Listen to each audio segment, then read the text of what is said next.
Today we are going to be talking about a book titled House of Hunger. So I wanted to read this book because I feel like I've been really into reading about African literature, and then I realized that I haven't read a book that is written by somebody from Zimbabwe. So this was super important for me. I read this book because I really wanted to become more in tune with my culture and also understanding some of the history behind why things are the way that they are today.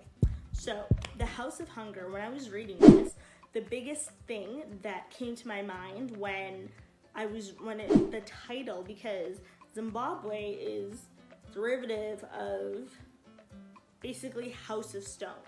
So I think that when I think of this is how I can link it, because with this book, he talks about House of Hunger. He talks about basically the inequalities that are happening in Zimbabwe during the times of colonization and how the Zimbabwean people were suffering because of this colonization.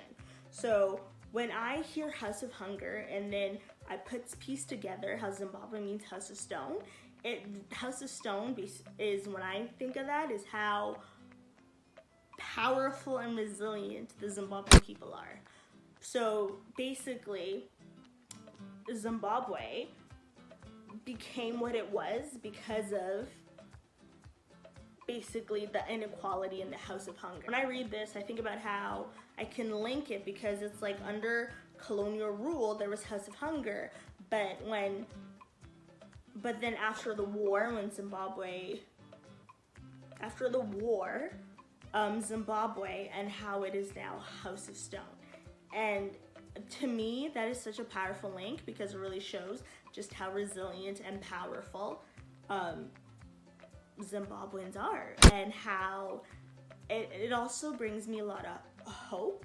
So I believe that learning more about my culture and understanding it and appreciating it is the best way for me to learn a bit more about myself, and as well as learning how to be a critical thinker.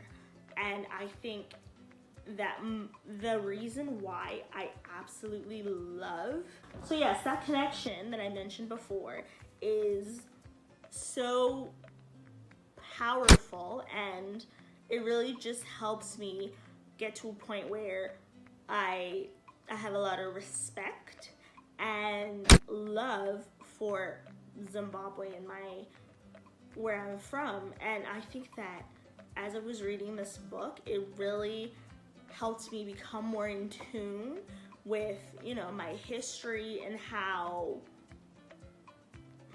helps me become more in tune with my history.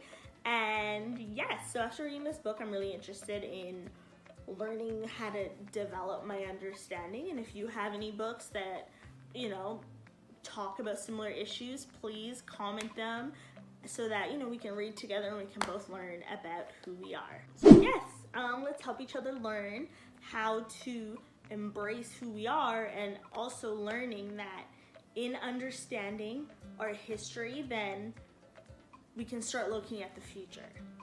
So yes, well, thank you for listening, and please like, comment, and subscribe, and see you in a week.